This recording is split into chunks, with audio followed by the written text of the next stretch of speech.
Today in this video, we'll be going on about does Earth's magnetic fields even affect our own health?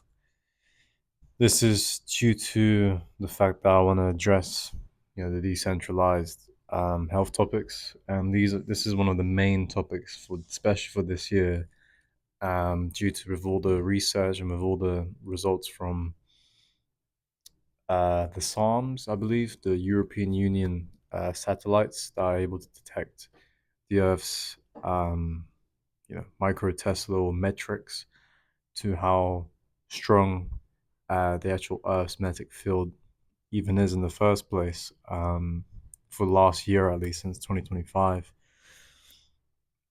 And it's showing a common trend in terms of most of the Earth actually being a less weaker, well, more weaker, having a more weaker magnetic field than uh, people had thought it was, or people had actually assumed it was.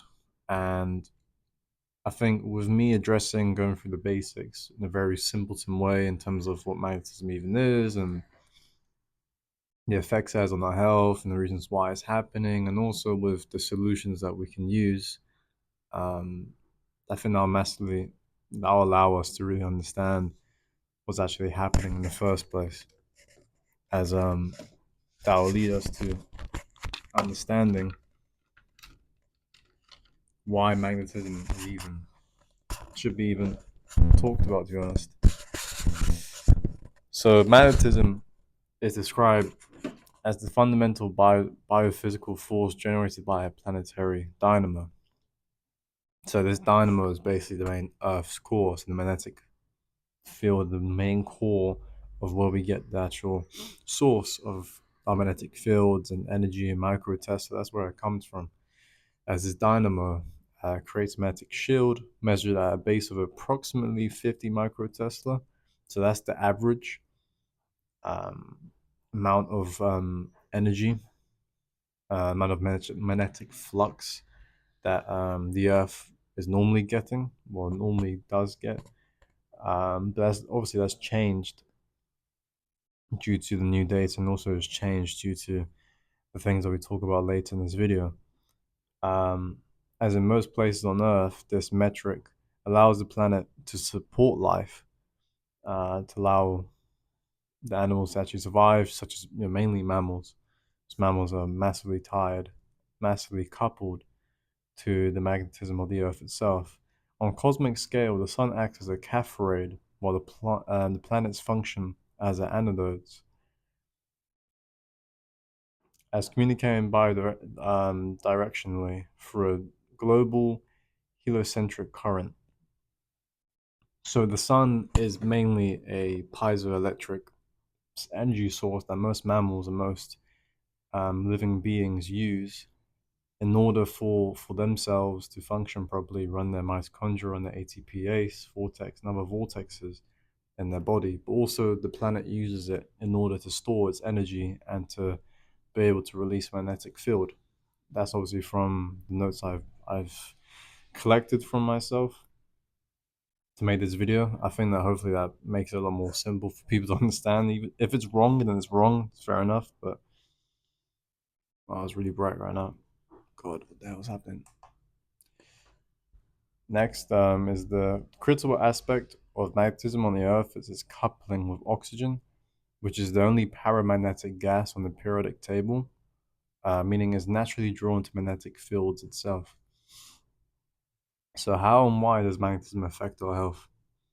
Magnetism affects health because humans are isotopically designed to be light, using light hydrogen or H+. So we're going to get into the two forms of hydrogen and that affects our ability to actually stay light isotopically, and how if we're not on top of our game or we don't understand the heavy hydrogen, which we'll get into what the name of that is, how that will cause us to have more problems down the future and down the line for our lives. So using light hydrogen H plus, isotopically designed to be light, humans are, That means that you're strongly aligned to the Earth's magnetic field. As several mechanisms for this impact involves the oxygen and flux. So the magnetic flux links directly to the oxygenation of the Earth due to the oxidation event that happened thousands or even millions of years ago, to be honest. And that allowed mammals to live on the Earth itself. Magnetic flux is high, it supports the ground state of oxygen. So the ground state of oxygen is the best state of oxygen, is the triplet state helix structure of the oxygen itself, which is is necessary for building quantum coherence in tissues itself. So it allows us humans or us mammals in general to have the most, I'm gonna use a slow word, optimal, um, optimal structure, optimal energy to allow our tissues to run through our ATPase running at a certain resolution that we'll talk about later in this video. And that allows us to function properly and to not, be neurodegergent or have brain rot or not function properly. Protection from radiation. A very strong magnetic shield protects life from tritium and deuterium. These two, so deuterium is actually the heavy form of hydrogen, so D+. And tritium is a radioactive isotope, which mainly occur in space. So it's very close to where the Earth's atmosphere is. It's the reason why we have an atmosphere due to the magnetic field, and it's one of the main dangerous isotopes or dangerous, heavy, what do you call it, molecules or heavy isotopes that allows us to function properly and allows us to run properly without any sludge or a massive buildup of deuterium that will stop us from functioning properly. We get into that very soon. As when the magnetic field weakens, in the case of a magnetic excursion, which the studies from the European Union's satellites have said that we're actually going into a magnetic excursion due to the Carrington event that happened in 1859, which basically changed the actual Earth's magnetic field status in general, and has caused the North Pole to move, and it's also caused the Earth's magnetic field to decrease as well, and due to that event. When the magnetic field weakens, the Van Allen radiation belt, which is the actual radiation belt that's hovering very close to the Earth's atmosphere. So here's the Van Allen belt. It's in space, whatever. It's being barricaded normally by the Earth's atmosphere. Here's the Earth's atmosphere. This is the thing that keeps us alive, not dying from the very molecules and isotopes from space itself. And here's the Earth's dynamo, or the Earth's core, the main source to where the magnetism is. When the Van Allen radiation belt becomes closer, so when it goes closer to the middle, it allows heavy isotopes to infiltrate the water table and biological systems. So what it's basically trying to say is when the Van Allen belt goes closer and closer to the Earth's atmosphere, it causes, in order for the Earth to kind of compensate and trying to flush out, trying to spill out the tritium and the deuterium, it goes to the water because the water is able to hold that tritium and the deuterium so that it doesn't affect the actual animals itself. That's what I'm assuming, of course, but it isn't really a good thing anyways, because that will definitely affect the actual food table and the actual kind of food supply and water supply in places where it has very weak levels of magnetic field itself, or lack of magnetic flux in the first place. And also affects the biological systems as well that depends on water, which is most mammals on Earth. Isotopic load and lattice lock. So the magnetic field fails, deuterium and tritium can incorporate into methyl groups on DNA and the water within our bodies.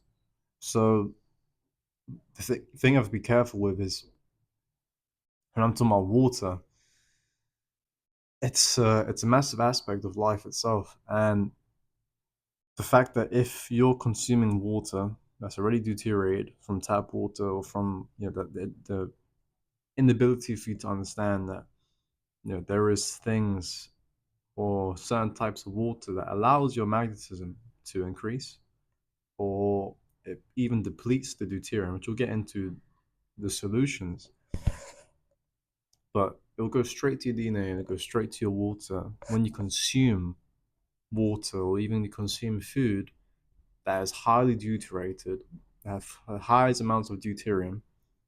And if you're not in the right country, if you're not in the right place, that may cause you to stack more deuterium and out. And because you're maybe indoors, or because of the fact that you can't sweat properly, or all the other solutions that we'll get into, you're going to stack more deuterium and even get tritium if the area of the world that you're in has a really bad magnetic field. So this causes a lattice lock where the water in our blood, in our muscles, in our cerebral spinal fluid itself, the CSF, it becomes more vicious. So it basically becomes like maple syrup, or I like to call it concrete. I like to call it concrete because maple syrup, people think it's slimy. It can still work, but concrete is the main final form and the main most powerful form deuterium, and even tritium. I think tritium more affects the cells because it's carcinogenic. It's radioactive, so of course it's very easy to understand that it'll give you cancer, rearrange your DNA, and cause your body to create, anti cells that will basically kill your healthy cells. But for the lattice lock, the deuterium is the main kind of aspect, the main real kind of silent killer, but like carbon monoxide, that will cause more inertial drag and will create more sludge, more dirt, more concrete, and it will basically block your arteries and even stop your heart, your brain from working temporarily or permanently if you're not able to fix those problems or understand why these problems exist in the first place. It also affects your mitochondrial function, so health is dependent on the vortex in your blood and fluids, which is regulated by magnetic flux. So your blood has its own vortex that spins, and the lack of magnetic flux causes the ATPase synthase motor in your mitochondria to slow down from its optimal 9,000 resolutions per second, that is powered and generated by a magnetic field, magnetic flux that you get from. I'll tell you the solution. It's a really cool solution. It's very simple. I think most people understand some trendy topic, whatever, but it's very important for us and very important to where we can get the most optimal form of energy from magnetic field and magnetic flux itself to keep our ATPase and synthase, our blood vortex, our CSF vortex, the x-axis vortex. In our heart, the CSF is obviously the cerebral spinal fluid for the brain. And if you don't have 9,000 revolutions per second or per minute, per minute at least, this will lead to a cognitive haze or neurodegeneration or even heart disease if your revolutions is very low. So the other problem is that the weakening of the magnetic field causes your melanin and your dopamine. So magnetic failure, declination, leads to degeneration of melanin into dopamine. And this results in low dopamine behaviors due to the fact that most people, most people's melanin are damaged. Most people's melanin is neglected. They don't understand that it's the natural sunscreen. They don't understand it gives you intellect. It's in your brain. It's in your heart. It's in your skin. You have melanopsin sensors that detects red light, purple light from sunlight, and also detects blue light. which actually increases your blood glucose and increases more inflammation and calcification, and actually gets rid of your functionability or your ability for the melanin to function properly in the first place. As this results in low dopamine behaviors. So, if you want to do a test to the place that you're living in, to maybe how weak um, the magnetism is in your country, in your city or town, whatever you are in the world, a very good test is just to observe people, observe what they're doing, observe their addictions, observe to where people flock to, where people's habits.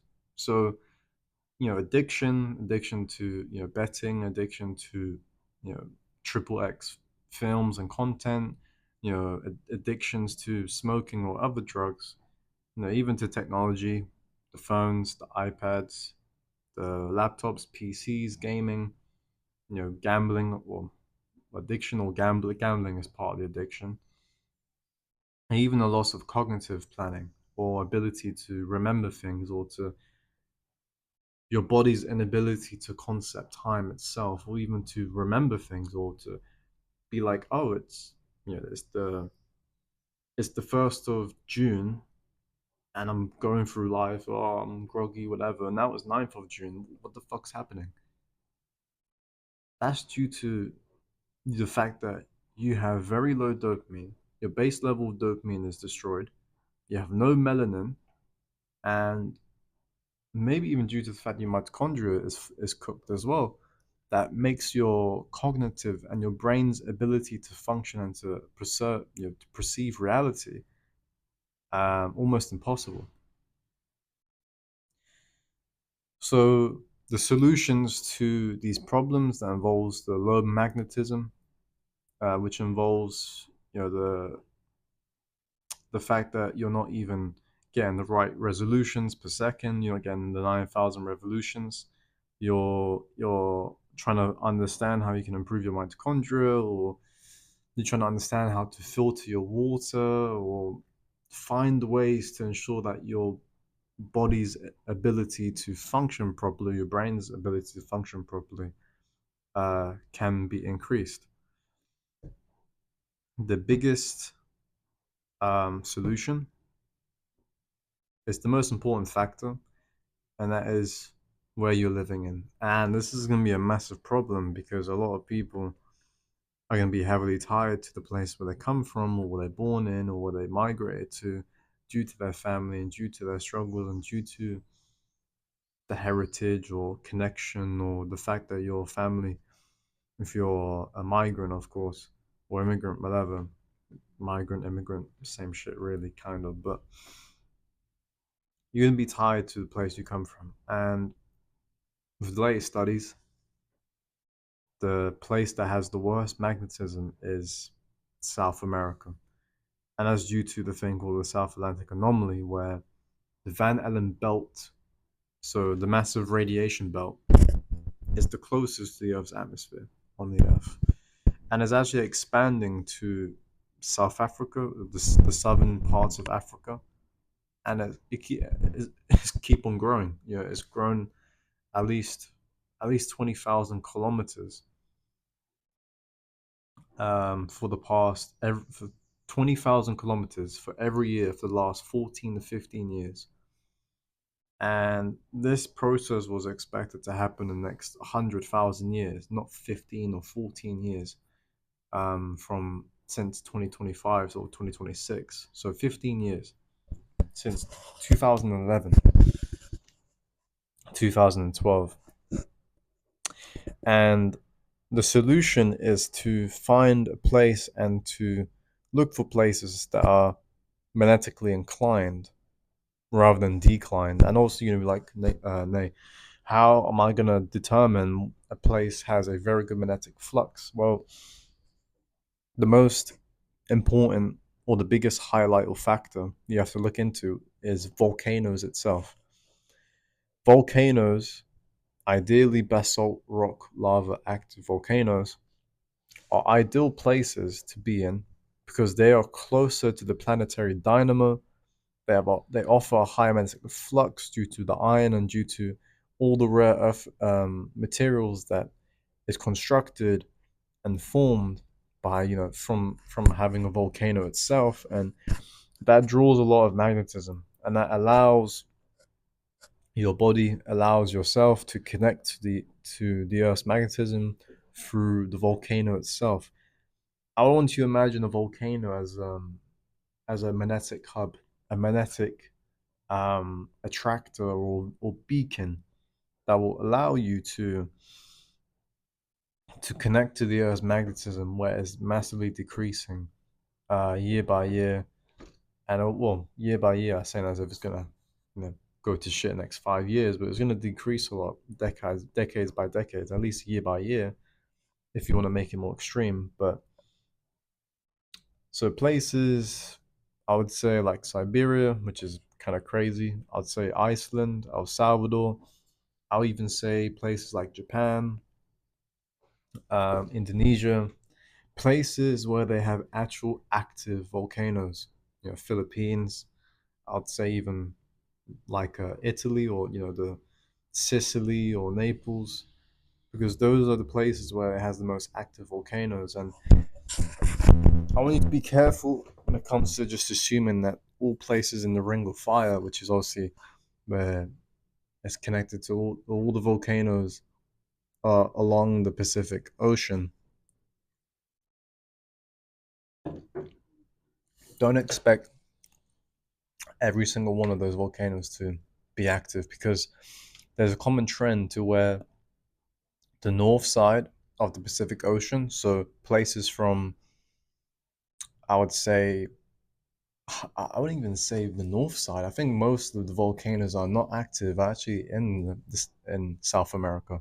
And that's due to the South Atlantic anomaly and due to the fact that most of the volcanoes are not active. And it's due to the fact that it has a very low magnetism, very low magnetic flux, meaning the volcano, even the volcano, is unable to erupt and able to defrag, or to kind of clog out all the deuterium or tritium, all of the sludge from itself. So it's a common theme when it comes to humans and volcanoes and magnetism, and where the Van Allen belt is the most strongest or the most closest to Earth's atmosphere. It leads to it kind of determines the volcano, the humans, or even the Earth's ability to function properly, or to erupt as a volcano, or to allow your brain to function properly as a human, or even the Earth's ability to maintain a very strong magnetism, which has been declining for thousands of years, but it's never been declining since the Carrington event, which I might do a video on, even though I'm not that great of an expert in terms of this field. But these videos are very important because it ties massively to the solutions that can be done for you lot, that you guys can do for yourselves. The second solution is the isotopic fractionation. So to counter heavy isotopes, you can use deuterium depleted water, or DDW, or carbonated water. Deuterium depleted water is very expensive. In terms of pounds, it's at least 12, 12. I would say it's at least £10 per bottle. So £10 per 1.5 liters of deuterium depleted water. That's like 95 ppm, which is a pretty decent level. It's not the lowest. It's not the highest concentration of deuterium, but that's pretty expensive. It's like £144, £135 for 12 bottles of 1.5 liters. So that's like, I would say, 18 liters divided by, let me do it, mass, 100, £135, obviously, divided by 18 liters. That's £7.50 per bottle. No, I don't know what the fuck I'm doing, but it's expensive. So carbonated water or sparkling water, it's a lot better. It increases the magnetic effect in your body due to the more carbon dioxide it has. The small amounts of carbon dioxide allows your body to defrag the water table, as that allows you to actually deplete the deuterium, allows you to get rid of the sludge from your mitochondria, from your blood as well. That will prevent your cell from having a lattice lock. The third solution is the vagus nerve. So the vagus nerve is essential for shaking our deuterium, due to the fact that it's connected to your brains, connected to your to digestive systems, connected to your body's ability to speak, due to its connectivity, connection to the brain itself. And when the vagus nerve is a bit like the what do you call it? A bit like nodes, a bit like when you're trying to clog out the sinus, or clog out phlegm, or kind of, yeah, it's a bit like the lymph nodes. The lymph nodes, that's the word. The lymph nodes. It needs constant stimulation from movement, or from exercise, or from talking, or from speaking, or humming. So the best thing that you can buy is chewing mastic gum. It's a type of gum that allows your body to actually shake out the deuterium inside of, to allow your vagus nerve, across your neck, which is over here, allows you to shake it out, allows you from chewing, from biting, food, of course, ideally, heavy, or kind of food that's not too hard to chew that you choke on it and you die, of course, but from food that allows you to actually ensure that your teeth and your jaw is able to crunch and put pressure on the sphenoid bone, and allows your Meckel's cave inside of your brain to actually get rid of the deuterium and to stop it from going into your third and fourth ventricle inside of your brain itself. And it also allows your CSF vortex inside of your brain that's spinning constantly every minute, ideally 9,000 revolutions. But let me check. Yeah, or per second, either one. Per second, yeah, 9,000 revolutions per second. That allows the deuterium to get flushed out, allows your resolutions to be more chaotic, which is the main thing that we want to focus on. And you can do that by buying mastic gum, or by chewing more and taking more time to eat your food properly, and also by singing, chanting, or even playing loud music. Be careful with your ears, of course, and you should ideally be using wired uh, earphones or headphones that doesn't have any EMF or Bluetooth radiation coming from it. One, two, three, four. The fourth solution involves magnetic pinning. So utilizing tools like magnetic sleep pads, so which uses rare earth elements and materials, like where you would see in volcanoes. It provides a magnetic flux, and building an environment with paramagnetic basalt lava rock, which is very rare to get, and you probably guys won't be able to get it. That's why I recommend you guys to visit, or to go holiday, or even to hopefully stay in a country, or in a city, or a town, or place where it has basalt, rather lava rock active volcanoes, that will allow your body to shield itself and maintain its vortex, and allow those resolutions to spin in your heart, in your brain, in your ATPase, in your blood, to ensure that you get that magnetic flux energy into your body. And the main source that allows you to get magnetic flux into your body itself is by grounding. Yes, grounding allows your body to get rid of deuterium, allows your body to connect to the magnetic field, and even allows you to absorb rare earth elements onto your skin to ensure that you can actually spin those vortexes itself. And also, sunlight definitely helps as well. Definitely, it helps with sweating, which is one of the many natural processes your body has in terms of flushing out deuterium. As I believe sweating allows your body to get rid of deuterium in your tissues, and that's why you're able to sweat more. Yeah, it's got really dark outside. Um, And also, sunlight allows your mitochondria to function properly and get the piezoelectric energy into mitochondria so that ATPase can spin properly. And grounding on top of that, ideally, both of these should be done together to get the most benefits. And this allows your mitochondria to photo repair and the production of melanin to actually exist and allow your melanin to activate. I don't recommend you guys to use sunglasses or sunscreen at all. Only wear sunglasses if you're driving or where you need to basically have a good enough vision, or even don't even wear contact lenses, and ensure that your eyes can actually see the sunlight. And I'll make a future video in terms of the downside of EMFs and radiation and blue light on the eye specifically. But I think that's everything. My voice, I swear my voice is about to go. And I think that's everything. So grounding and sunlight, magnetic pinning, magnetic sleep pads, vagus nerve stimulation. You can actually buy like a device that goes onto the temples. So that will go to your Meckel cave and to your ZSF cerebral spinal fluid over here. Or you could put the device on both sides of your neck. That's where both the vagus nerve is present on your body.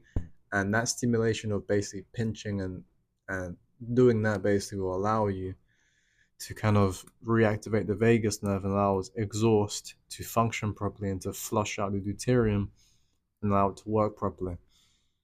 Isolate fractionation, so carbonated water, sparkling water, or deuterium depleted water. If you got some money, you got a big budget that you can spend on yourself, then please do that. Do not drink tap water. Ideally, you shouldn't be drinking tap water. It all has loads of deuterium. And also, maybe go on holiday in Iceland or Siberia if you're crazy, or El Salvador, or Sicily. I'll say Catania because it's very close to. It has a basalt lava rock active volcano called Mount Etna, which is right next to Catania in the east side of Sicily, Italy itself, of course.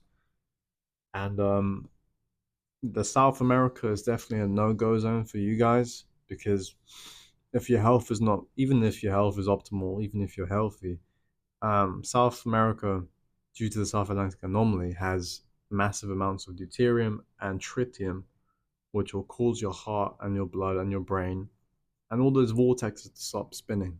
And that will lead to lactus lock and that will lead to death if not treated properly, which most doctors don't even know how to treat because they don't look at things in a biophysical lens or paradigm. So yeah, I think that's everything for this video for how magnetic fields, Earth's magnetic fields affects our health, and that should be hopefully a very simple video for you guys to digest. If not, and if I made any mistakes in terms of the scientific explanations, and please let me know in the comments down below.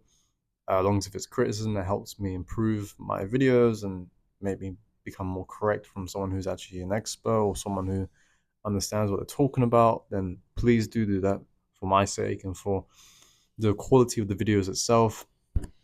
Other than that, I think that's everything, and see you guys later. Peace.